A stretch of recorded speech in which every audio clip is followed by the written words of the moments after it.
And what is going on with it, guys? UCF Jaguar here with GenJag.com, and I want to welcome you guys to my 5th installation of Jaguar 2017 position previews. And in this video, we are going to talk about the wide receiver position. So you better watch it, you better enjoy it, and you better agree with everything I had to say.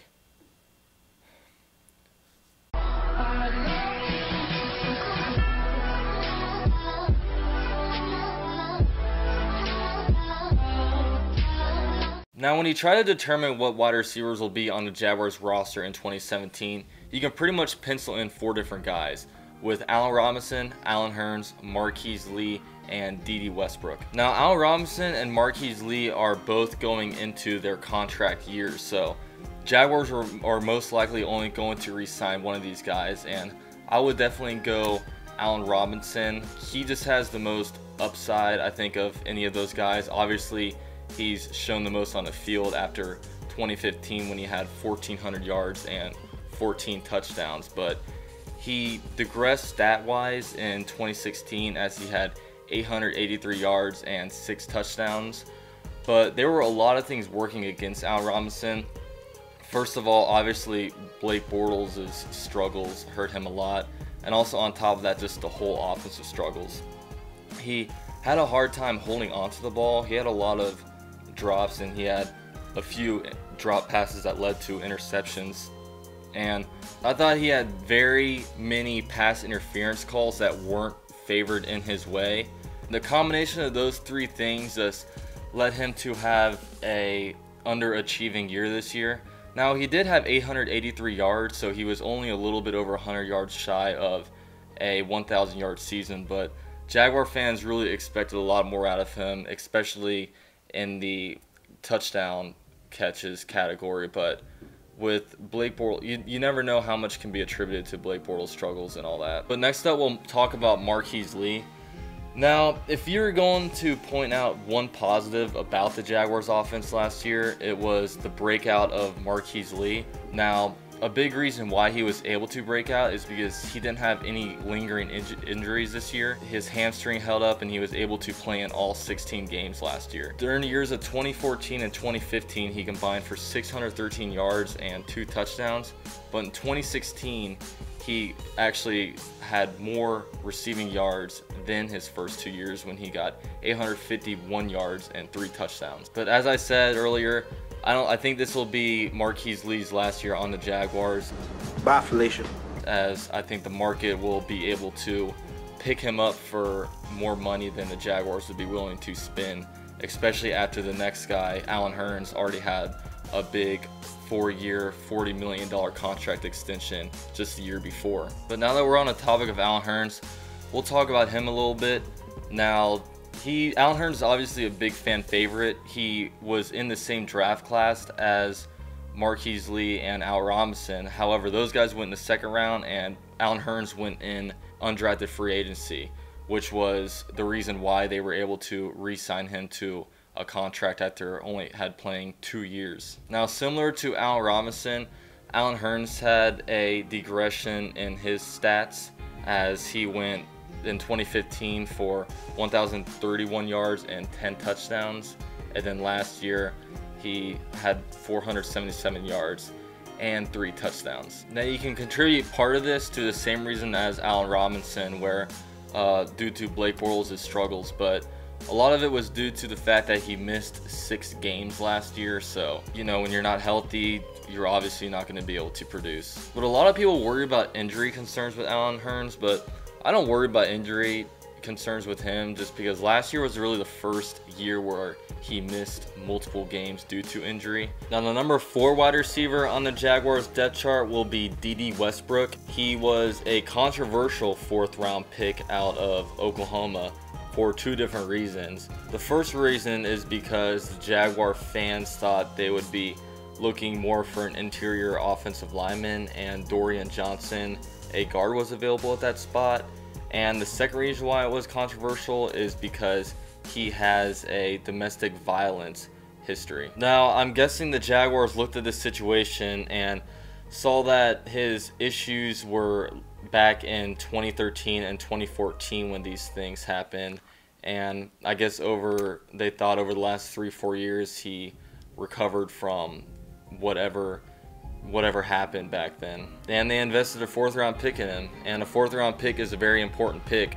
As I said, those 2nd and 4th round picks you really want to be contributors to the team, and down the line you want them to be starters for your franchise. Now I see Allen Robinson, Marquise Lee, and Allen Hurns as more outside guys, but I see D.D. Westbrook really being able to fill into the slot position. He's a really quick flinch type of player.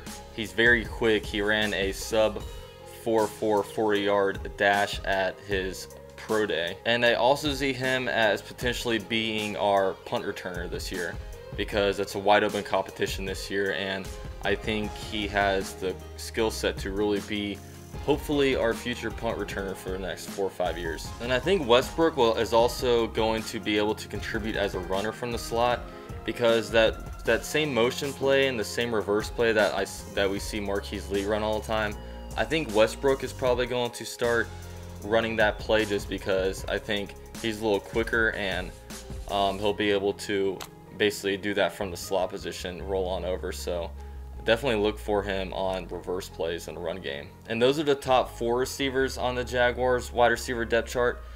Now it gets pretty interesting. Are the Jaguars going to keep 5 receivers, or are the Jaguars going to keep 6 receivers? Now, I had the Jaguars keeping Aurelius Ben. And with us keeping Aurelius Ben and only having 5 receivers, that will mean Rashad Green will be cut from the Jaguars. Now, the Jaguars invested a 5th round pick in Rashad Green in 2015, and in 2015 he emerged as what we thought was going to be our next punt returner. But he has really failed to expectations in that last year, and he hasn't been contributed in the pass game at all. I mean, his first 2 years he's combined for 125 yards and only 2 touchdowns. Now, a part of that is due to the fact that he's extremely injury prone. He only played 9 games in 2015 and 8 games in 2016. Now, Doug Marrone has been talking all offseason about how he wants players that are available and coachable. Now, I don't know if Rashad Green's coachable, but I definitely know that he hasn't been available for the Jaguars. And with the Jaguars drafting D.D. Westbrook and the Jaguars also getting Jalen Myrick, I just don't see him being able to contribute in the punt return category. So I don't know what else he's good for. That's why I have Aurelius Ben making the team, because Aurelius Ben is able to contribute, basically be a core special teams player. He's about 30-40 pounds heavier than Rashad Green, and Aurelius Ben really emerged last year in the sense that he was able to actually stay healthy. Last year, injuries and ACL tears have always been lingering around his career, and at the season opener, it was actually his first time he had been on an active NFL roster in 3 years. So I have Aurelius Ben making the team over Rashad Green as a number 5 wide receiving spot, and us keeping 5 wide receivers.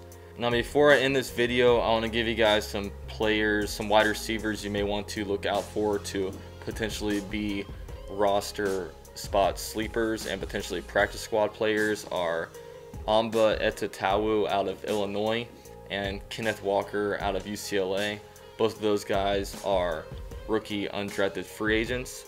And also keep your eye on Jamal Robinson. The guy was on our 90-man roster last year, but wound up getting cut, and he wasn't re-signed to a team at all, so we were able to re-sign him back to the 90-man roster this year to let him compete.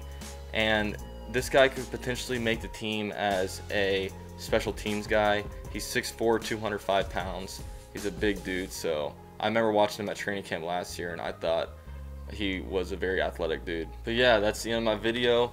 Let me know what you guys think and how many receivers you think the Jaguars will keep and who. And before I end up my video, I want to give a shout out to my man Jet Central. I'll put his channel in the link below. He does the same thing I do, but he does with the Jets. So he's a really good source of news and information if you ever want to know about what's going on with the Jets. And yeah, with all that said, this is y'all's boy UCF Jaguar reporting with GenJag.com, and I'm out.